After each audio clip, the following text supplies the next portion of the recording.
السلام عليكم يا جدعان، عاملين ايه؟ يا رب تكونوا بخير. ورجعت لكم بفيديو جديد من قناه مستر اف سي. لو انتوا اول مره تشوفوا القناه ما تنسوش تعملوا لايك وشير وتشتركوا في القناه وتفعلوا زر الجرس. ويلا نخش في الفيديو بتاع النهارده. فيديو جامد جدا. هقول لكم على تشكيله بسعر 20 مليون كوين، وتشكيله اسطوريه واوفر خيالي، اوفر 85. اوفر بصراحه جامد قوي، والتشكيله جامده اصلا. وندخل بقلوب الدفاع. اول قلب دفاع هو معانا هو صليبه بصراحه طاقته جامده جدا، السرعه عنده ممتازه، الفيزيكال عنده ممتاز، الدفاع عنده ممتاز، وكل بصراحه حاجه فيه جامده. ويلا نخش على قلب الدفاع التاني.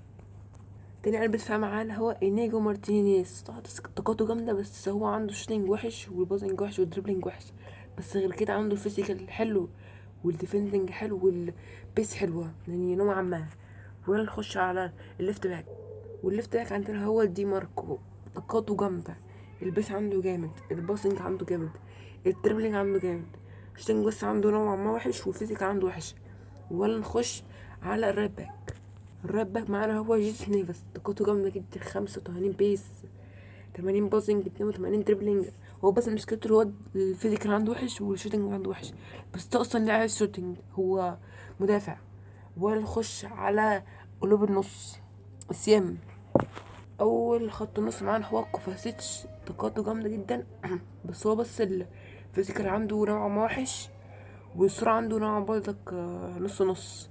وندخل على الخط النص التاني. خط النص التاني هو شارانجو.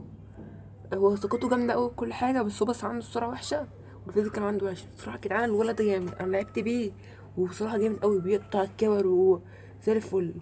ولا ندخل على الكام عندنا هو كايوت. طاقته جامدة جدا، هو بص مشكلته اللي هو 4 نجوم مهارة، بس غير كده هو كل حاجة فيه جامدة ما عدا بس الديفنسنج. بس هو كل حاجة جامدة، 84 بيس، 80 شوتينج، 80 باسنج، 82 دربلينج، 80 فيزيكال. ويلا نخش على الهجوم. الليفت وينج عندنا هو لويس دياز، جامد جدا، 91 بيس يا عفو الله، جامد قوي، و72 فيزيكال نص نص، و80 شوتينج حلو قوي، وطاقته بصراحة جامدة، و85 دربلينج. ولا ندخل على الرايت وينج معانا هو شانكويزي. طاقته برضك هي زي الدياز، عنده 90 بيس، جامد قوي. انا حاولت انقلك في الفيديو ده رايت وينج وليفت وينج عندهم سرعة جامدة، هو بس مشكلته عنده الفيزيكال واتنين قدم ضعيفة. ولا ندخل على الاسترايكر عندنا هو دانجوما. طاقته جامدة جدا، سريع قوي، والفيزيكال عنده نص نص. بصراحة جامد قوي، بالذات برضك لو طورته.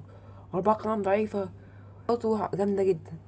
وبص ده هو كان الفيديو بتاع النهاردة. ما ننساش تعملوا لايك وشير وتشتركوا في القناة وتفعلوا زر الجرس. وسلام.